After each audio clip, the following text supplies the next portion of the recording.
નમસ્કાર દર્શક મિત્રો. વિષય છે રાજ્યશાસ્ત્ર અને વિષયાંક છે ભારતના બંધારણનું આમુખ તથા મૂળભૂત અધિકારો. દર્શક મિત્રો, તમને જાણીને આનંદ થશે કે આજે આપણી સાથે સ્ટુડિયોમાં છે ગુજરાતના જાણીતા કાનૂનીવિદ અને લેખક પ્રિન્સિપાલ શ્રી A.N. કારિયા સાહેબ. નમસ્તે. A.N. કારિયા સાહેબે લગભગ 64 જેટલા પુસ્તકો લખ્યા છે. એ બંધારણવિદ પણ છે અને સાથે સાથે કાયદાના જુદા જુદા જે શાખાઓ કહી શકાય, લો ઓફ કોન્ટ્રાક્ટ છે, અર્થાત કરારનો કાયદો છે, ફોજદારી કાયદો છે, જ્યુરિસ્પ્રુડન્સ છે, એના પર પણ એમણે પુસ્તકો લખ્યા છે. એમના પુસ્તકો આપણે એક આછેરો પરિચય મેળવી લઈએ. જો તમારી સ્ક્રીન પર દેખાશે એમના પુસ્તકોની એક આછેરી ઝલક. આ છે ભારતીય બંધારણ.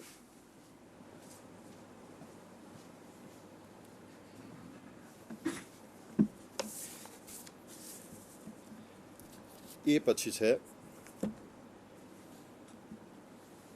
લો ડિક્શનરી, માનવ અધિકારો પરનું પુસ્તક છે, કાયદાનું અર્થઘટન, પર્યાવરણ અને કાયદો, ફોજદારી કાર્યવાહીનો કાયદો, દીવાની કાર્યવાહીનો કાયદો, વિધિશાસ્ત્ર,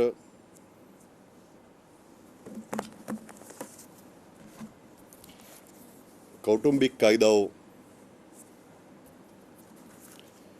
વ્યાવસાયિક આચાર સંહિતાના સિદ્ધાંતો,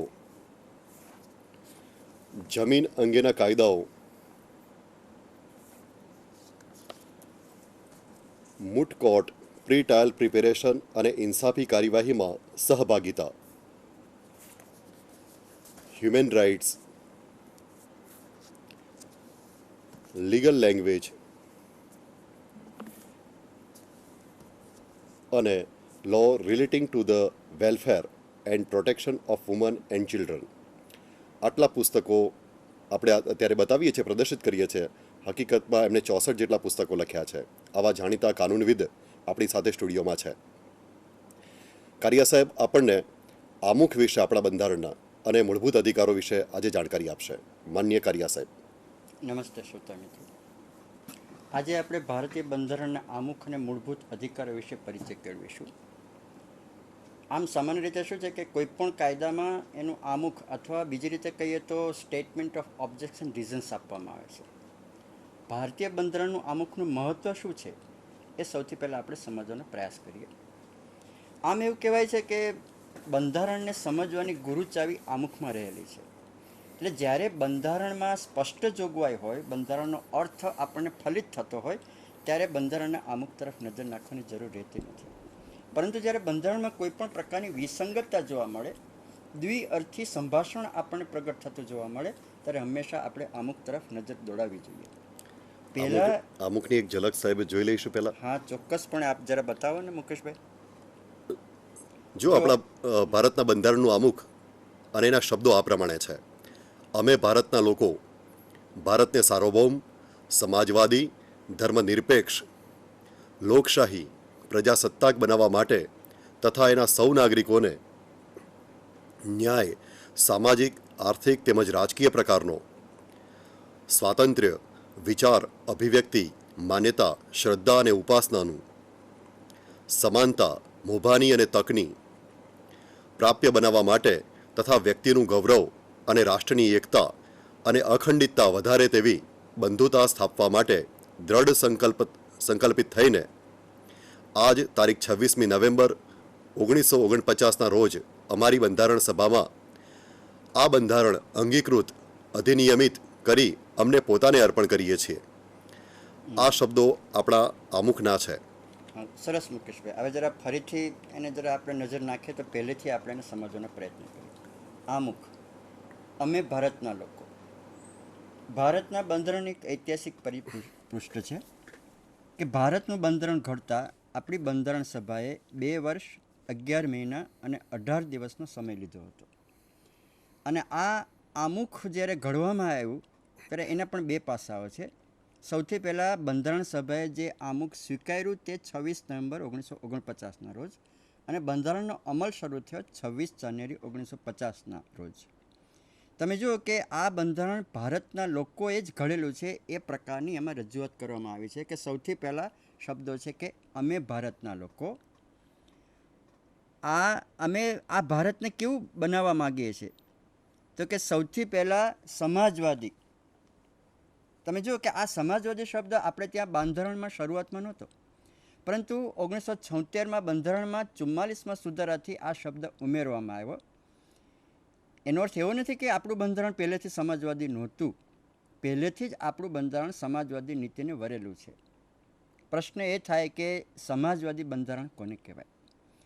તો સામાન્ય રીતે એમ કહી શકાય કે સામાન્યમાં સામાન્ય, અદના અદ આદમીને એના પોતાની જીવન જરૂરિયાત પોતે પૂરી પાડે, અન્ન, આવાસ, વસ્ત્ર, એને વ્યાજબી દરથી અથવા ભાવથી કે કિંમતથી પ્રાપ્ત થઈ રહે, એને માટે એને બહુ જ સંઘર્ષ ન ખેલવો પડે, એ પ્રકારની અર્થવ્યવસ્થા અને રાજ્યના જેટલા સંસાધનો છે એ સંસાધનોનો એને ઉપયોગ કરવાનો અથવા ઉપભોગ કરવાનો એનો પોતાનો મૂળભૂત અધિકાર, એનું નામ સમાજવાદી કહેવાય. સમાજવાદી પછીનો બીજો શબ્દ છે તે ધર્મનિરપેક્ષ છે, જેને આપણે સિક્યુલરિઝમ કહીએ. આમ જુઓ તો ભારત દેશ જ્યારથી આઝાદ થયો ને ત્યારથી સમાજવાદી અને ધર્મનિરપેક્ષ એ બંને વિશે સૌથી વધારે વિવાદ ઉત્પન્ન થયો છે. લોકો એવું માને છે કે ધર્મનિરપેક્ષતા એટલે સર્વધર્મ સંભાવ. અમારી દ્રષ્ટિએ આ એનું અર્થઘટન બરાબર નથી. ધર્મનિરપેક્ષનો અર્થ એ છે કે રાજ્યને પોતાનો કોઈ પણ ધર્મ હોતો નથી, નંબર 1. દાખલા તરીકે પાકિસ્તાન રાષ્ટ્રને પોતાનો ઇસ્લામ ધર્મ છે. નેપાળ પોતે અગાઉ હિન્દુ રાષ્ટ્ર તરીકે જાહેર થયેલું હતું, એટલે કે રાજ્યને પોતાનો ધર્મ હતો. કેટલાક મુસ્લિમ દેશોને પણ પોતાનો ઇસ્લામ ધર્મ રાજ્ય ધર્મ તરીકે સ્વીકારેલો છે, જ્યારે બિનસાંપ્રદાયિક અથવા તો ધર્મનિરપેક્ષ રાષ્ટ્ર પાસે કોઈ પણ પોતાનો ધર્મ સ્વીકૃત હોતો નથી. ઓન ધ કોન્ટ્રારી, બીજી તરફ જઈએ તો આપણા બંધારણના અનુચ્છેદ 25માં એ સ્પષ્ટ કરાયું છે કે દરેક વ્યક્તિને પોતાનો ધાર્મિક સ્વાતંત્ર્યનો અધિકાર રહેલો છે. એટલે ટૂંકમાં રાજ્યને પોતાનો કોઈ જાહેર કરેલો ધર્મ હોતો નથી. બીજી બાબત કે રાજ્ય કોઈ પણ ધર્મને ટેકો આપી શકે નહીં. ધાર્મિક પ્રવૃત્તિમાં રાજ્ય ચંચુપાત કરી શકે નહીં, દરમિયાનગીરી કરી શકે નહીં, સમર્થન કરી શકે નહીં, ટેકો આપી શકે નહીં, એની પ્રવૃત્તિમાં ભાગ પણ લઈ શકે નહીં. એ રાજ્યની ધર્મનિરપેક્ષતા છે. ખરેખર જોવા જઈએ તો સિક્યુલરિઝમનો અર્થ છે, એનો dictionary meaning, in this present age, એટલે ઐહિકતા, વર્તમાન ઐહિકતા. એટલે રાજ્યને વર્તમાન સાથે સંબંધ છે. કેવી રીતે? કે રાજ્યના લોકો જે પ્રદેશમાં રહેતા હોય, વસતા હોય, વસવાટ કરતા હોય, ત્યાંના લોકોની જે સમસ્યા હોય, પાણીની હોય, આરોગ્યની હોય, રેલવેની હોય, બસની હોય, શિક્ષણની હોય, અથવા કોમી તણાવ થયો હોય, કુદરતી દુર્ઘટના થયેલી હોય, તો એ લોકોની સમસ્યા હલ કરવાની સાથે રાજ્યની વર્તમાન નેતાગીરીને સંબંધ છે. રાજ્યના લોકો કયો ધર્મ પાળે છે, કયો ધર્મ પાળવો જોઈએ, અથવા શા માટે અમુક ધર્મ પાળતા નથી, એની સાથે રાજ્યની ઐહિકતા અને ધર્મનિરપેક્ષતાને કોઈ નિસ્બત નથી. કારણ કે એ દરેકનો વ્યક્તિગત સ્વાતંત્ર્ય અથવા તો અધિકાર છે, જેમાં રાજ્યએ કોઈપણ પ્રકારનો ચંચુપાત કરવાનો હોતો નથી. આ શબ્દ એટલા માટે ઉમેરવામાં આવ્યો કે અગાઉ 15મી સદીમાં જ્યારે રેનેસા યુગ શરૂ થયો, તે અગાઉ જ્યારે ચર્ચનું સામ્રાજ્ય હતું અને ચર્ચનો એવો આગ્રહ અથવા દુરાગ્રહ પણ રહેતો હતો કે ચર્ચનો જે ધર્મ છે એ જ ધર્મ, એટલે કે ખ્રિસ્તી ધર્મ જ લોકોએ પાળવો જોઈએ. પરંતુ એમાં બળવો થયો, રેનેસા યુગનું આગમન થયું, અને ત્યાર પછી લોકોની વિચારસરણી બદલાઈ અને એવું આપણે સમજવા લાગ્યા કે રાજ્ય કોઈપણ વ્યક્તિ ઉપર ધર્મ લાદી શકે નહીં. દરેક વ્યક્તિને પોતાનું ધર્મ સ્વાતંત્ર્ય હોવું જોઈએ. રાજ્ય અને ધર્મ વચ્ચે એક સ્પષ્ટ પ્રકારની ભેદરેખા અથવા દિવાલ હોવી જોઈએ. રાજ્ય અને ધર્મ વચ્ચે કોઈપણ પ્રકારનો સંબંધ ન હોવો જોઈએ. એનું નામ કહેવાય ધર્મનિરપેક્ષતા. ત્યાર પછી આપણે કહીએ લોકશાહી. જે રાજ્ય વ્યવસ્થા છે, આપણે આપણા બંધારણથી લોકશાહી રાજ્ય વ્યવસ્થા સ્વીકૃત કરી છે. આ લોકશાહી રાજ્ય વ્યવસ્થા એટલે શું? કે રાજ્ય વ્યવસ્થાના જુદા જુદા પ્રકારો છે. ધાર્મિક લોકશાહી પણ છે, સરમુખત્યારશાહી પણ છે, રાજાશાહી પણ છે. દુનિયાના લગભગ 50% ઉપરાંતના દેશોમાં આજે લોકશાહી એક સર્વસ્વીકૃત વ્યવસ્થા તરીકે સ્વીકૃત થયેલી છે. કારણ કે એમાં લોકોનો અવાજ રજૂ થઈ શકે, લોકોનો અવાજ સાંભળવામાં આવે, લોકોનો મત સ્વીકારવામાં આવે એવી જે વ્યવસ્થા છે, જે અબ્રાહિમ લિંકને જે for the people, of the people, by the પીપલની જે વ્યાખ્યા આપેલી છે એ વ્યાખ્યા સર્વ જગ્યાએ આપણે બધાએ સ્વીકારેલી છે. એટલે લોકો આખરે તો આ રાજ્ય ચલાવે છે, લોકો માટે ચાલે છે અને લોકો વતી ચાલે છે. એકચ્યુઅલી જે ડેમોક્રેસી શબ્દ છે એ ગ્રીક શબ્દ છે. ડેમોસ અને ક્રોકોસ એ બંને શબ્દો મળીને ડેમોક્રેસી શબ્દ બનેલો છે.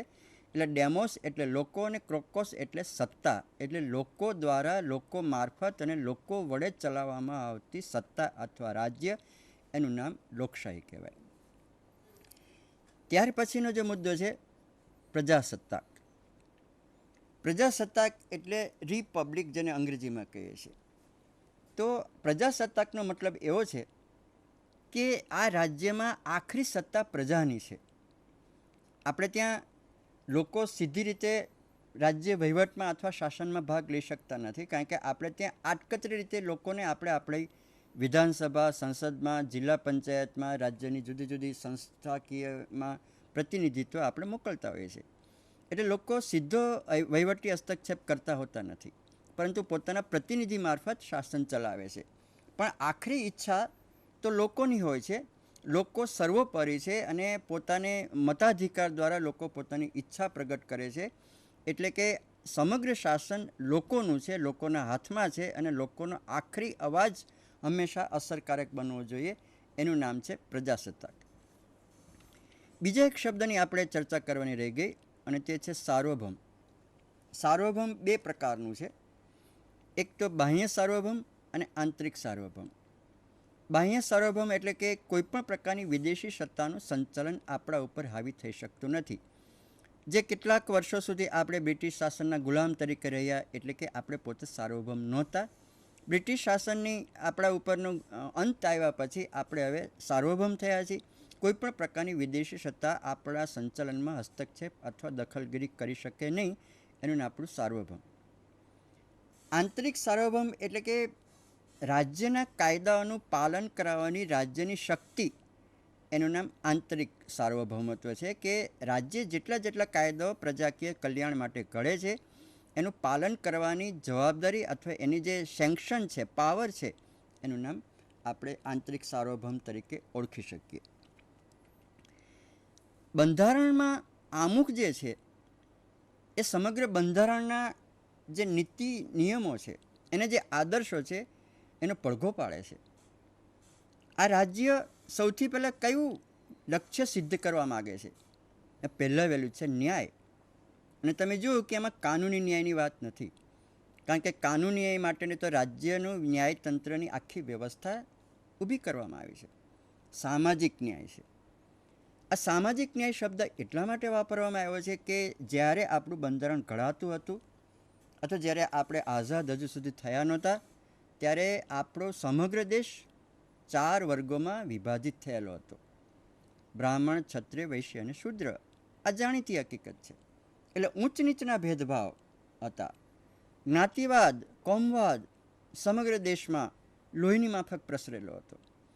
એટલે રાજ્ય પોતાના બંધારણથી સામાજિક ન્યાય, એટલે કે કોઈપણ પ્રકારના ઊંચ નીચના ધર્મ, જ્ઞાતિ, જન્મ, જન્મસ્થાન, લિંગ, કુળ, વર્ણના કોઈપણ પ્રકારના રંગભેદની અથવા તો આ પ્રકારના જે વર્ણભેદની નાબૂદી માટે સામાજિક ન્યાયનું પહેલું લક્ષ્ય છે. તમે જુઓ કે ત્યાર પછી આપણે આર્થિક અને રાજકીય ન્યાયની વાત કરીએ છીએ, પણ સૌથી પહેલાં જે સમાનતા છે એ સમાનતાનો સૌથી પહેલો મૂળભૂત હેતુ આપણે સિદ્ધ કરવા માગીએ છીએ. એટલે સામાજિક ન્યાયને સૌથી પ્રથમ મહત્ત્વ આપવામાં આવ્યું છે. આર્થિક ન્યાય પછી જ્યારે આપણે આઝાદ થવાની તૈયારીમાં હતા ત્યારે પણ આપણી પાસે સ્પષ્ટપણે તવંગર અને ગરીબ એ બે વર્ગો હતા જ, અને આજે પણ છે.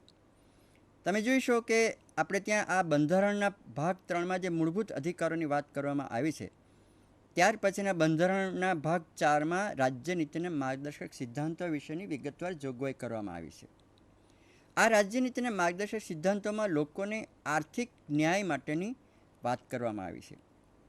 એના વિશે આપણે પછી ક્યારેક વાત કરીશું. પણ આર્થિક ન્યાયની વાત એવી છે કે રાજ્યે પોતાના સંસાધનોનો ઉપયોગ અને વિતરણ એવી રીતે કરવું જોઈએ કે જેથી કોઈપણ એક વ્યક્તિના હાથમાં અથવા કોઈપણ એક વ્યક્તિઓના સમૂહના હાથમાં અથવા હસ્તગત સંપત્તિની જમાવટ ન થાય. દરેક વ્યક્તિને પોતાનું કામ મળી રહે, અન્ન, વસ્ત્ર, રહેઠાણની જરૂરિયાત એ પોતે પોતાના અને પોતાના કુટુંબના લોકો માટે પૂરી પાડી શકે એ પ્રકારની આર્થિક વ્યવસ્થા રાજ્યે ઉત્પન્ન કરવું જોઈએ. એની વાત આર્થિક ન્યાયમાં કરવામાં આવી છે. રાજકીય ન્યાય આપણે બધા ગાંધીજીને વારંવાર યાદ કરતા હોઈએ છીએ. આ સંદર્ભમાં આપણે એને પણ યાદ કરી લઈએ.